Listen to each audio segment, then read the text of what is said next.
There are two types of people in this world, those who can count and those who can't. And I'd argue there are also two types of fiction writers, those who take a back seat and let their work take the spotlight, and those who are as iconic as their work, sometimes even more so. Whether deliberately crafted or not, these writers have legacies that are so monumental, it's an uphill battle to read their work on its own terms. But maybe there's a third type. The type of writer whose complex persona is so intertwined with his fiction, or hers, that to ignore it is to ignore the work entirely. Folks, I'm talking about Kurt Vonnegut Jr., writer of such genre-bending satirical novels like The Sirens of Titan, Cat's Cradle, and Slaughterhouse-Five, a novel which regularly pops up on the best novels of all time lists. Kurt Vonnegut practically moonlighted as his own public relations rep. In fact, he was so successful at crafting his persona, he spent his later years waffling back and forth between fighting against his reputation and actively leaning into it. In other words, Kurt Vonnegut was a man of contradictions, a man who wanted it all and got it, only to be unsure it's what he actually wanted in the first place. What resulted from his ongoing struggles with his identity and reputation is a mishmash of outlandish science fiction, wacky characters, biting satire, sobering reflections on our place in the universe, and somber tragedy. And at the center of this glorious mess is Kurt Vonnegut Jr. himself, a man who would change the face of modern science fiction and give new meaning to the term metafiction. To quote a phrase that pops up time and time again in Kurt's writing, so it goes. I'm going to begin my Kurt Vonnegut spiel by doing something no one has ever done before. Open with a dictionary quote. A truly revolutionary idea, please applaud. According to University of Minnesota English professor Peter J. Reed in the Dictionary of Literary Biography, the contribution of Kurt Vonnegut Jr. to American literature is twofold. Through his artistry and persistence, he has helped to elevate the pulp genre of science fiction to the level of critical recognition. And through his philosophy, he offers a mixture of wistful humanism and cynical existentialism that implies a way of dealing with modern realities completely different from that of most American writers. This entry about Vonnegut is a helpful jumping-off point for two reasons. One, it encapsulates the fundamental contradictions of Vonnegut's outlook on life. And two, it emphasizes that his impact on science fiction literature is just as notable as the road that got him there, mostly his own persistence. When Vonnegut was born on November 11, 1922, he was entering a world that was practically designed to shape a conflicted young man. You see, November 11th was Armistice Day, which we now know as Veterans Day. It was a day to commemorate the end of World War I, which at the time was called the Great War, because we had not yet seen the more horrific sequel, World War II, Hitler Boogaloo. Later in life, as Vonnegut's identity became inextricably linked with war, he was proud that he was born on a day associated with peace. But even though the fighting was technically over, there was still plenty of hostility against Germans to go around, and the Vonneguts were very German. Vonnegut even dubbed himself a purebred Kraut. The youngest of three children, Vonnegut enjoyed an upper-middle-class upbringing in Indianapolis, Indiana. But even the Vonnegut's cushy lifestyle couldn't shield them from the Great Depression. But throughout familial ups and downs, like his family's bankruptcy and Vonnegut's inability to live up to his older brother's relentless superiority, Bernard was a whiz at science, and well, Vonnegut was more of an artsy kid. There is one event that overshadows everything, and something that would not only radically affect Vonnegut's life, but would kickstart Vonnegut's inclination of facing traumatic life experiences head-on in his writing. That event was his mother's suicide, and content warning for that because we are about to get into some detail. Skip to here if you want to avoid that detail. At the age of 21, Vonnegut had returned home one weekend from military training when his sister Alice woke him up early Sunday morning, and not just any Sunday morning, Mother's Day. At the age of 55, Vonnegut's mother, Edith, overdosed on sleeping pills. She left no note, so it's unclear why Edith took her own life, but what is certainly clear is the profound effect it had on Vonnegut and his family. Such is the secretive put on a happy face on it nature of Midwestern life that her suicide wasn't even openly acknowledged as such. The coroner ruled it an accident, and even though Vonnegut's father would sometimes admit the truth to relatives, he never did so with his children. Left with the tragic loss of his mother, coupled with everyone's refusal to admit the truth about her death, Vonnegut didn't run from it. He openly grappled with it. In social circles, he would steer conversations towards suicide, and the topic would crop up over and over again in his work. And in true Kurt Vonnegut style, he didn't alter the truth that much, even in his fiction. In Breakfast of Champions, a zany whirlwind of a novel, Vonnegut describes the suicide of Celia Hoover, the wife of one of the two main characters, Dwayne Hoover, in gruesome yet detached detail. Having just drunk a bunch of Drano, Celia became a small volcano, since she was composed of the same sorts of substances which commonly clogged drains. Vonnegut himself, the narrator, notes, "Both our mothers committed suicide. Bunny's mother ate Drano, my mother ate sleeping pills," which wasn't nearly as horrible. And in an earlier novel, God Bless You, Mr. Rosewater, Vonnegut writes, "Sons of suicide seldom do well. Characteristically, they find life lacking a certain zing.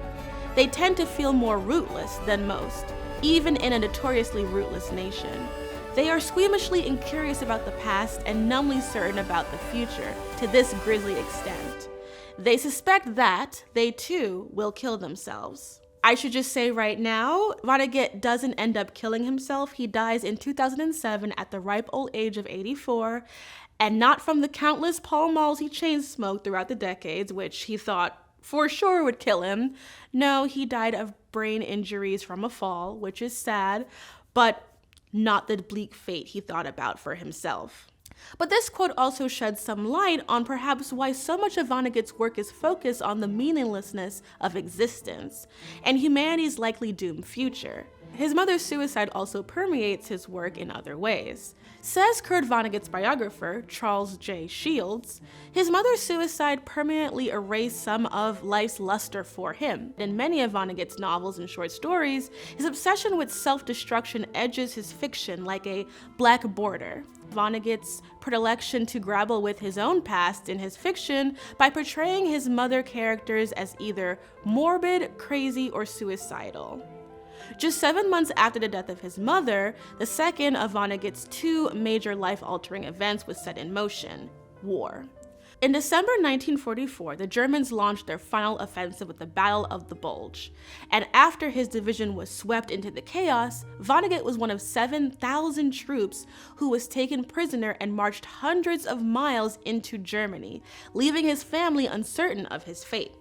For 6 months, Vonnegut was listed as missing in action, and during this time, he, along with 150 other POWs, were taken to Dresden. And it was the ultimate wrong place at the wrong time situation. On February 13th and 14th of 1945, the British and US Air Forces firebombed the ever-living hell out of Dresden, resulting in so much carnage that to this day, the death tolls are unknown, potentially figuring somewhere between 35,000 and 135,000 people. For the next several months, Vonnegut and the other POWs were forced into traumatizing, back-breaking work, gathering corpses for massive funeral pyres and clearing rubble, all while becoming increasingly sick and malnourished. Then, late that spring, Vonnegut and the remaining POWs were marched to the Czech border and abandoned. But at last, they were free. So how in the heck does a man who endured such tragedies in his life become a writer known for his wit, humor, and bizarre off-kilter views on life and man's place in it? This is, after all, a writer who's written stories with titles like Guns Before Butter, Fubar, Bagumbo Snuff Box, Welcome to the Monkey House, and The Big Space Wait, this is PBS. I'm not allowed to say big space, am I? But here's the thing, as out there as Vonnegut's stories can be, and boy oh boy, can they be out there, they are always firmly rooted in a strong moral point of view. Fellow writer David Eggers says of Vonnegut's stories, "The satisfaction we draw from seeing some moral clarity, some linear order brought to a knotted world is impossible to overstate. The moral compass in much of Vonnegut's work points in a progressive direction, leaning very heavily in favor of fairness to downtrodden workers, equality for everyone no matter their race, gender, or creed, and an overall empathetic view of the poor, lowly, sick, and disadvantaged. In fact, in lectures and speeches, he would sometimes quote the socialist activist Eugene V. Debs, 'While there is a lower class, I am in it. While there is a criminal element, I am of it. And while there is a soul in prison, I am not free.'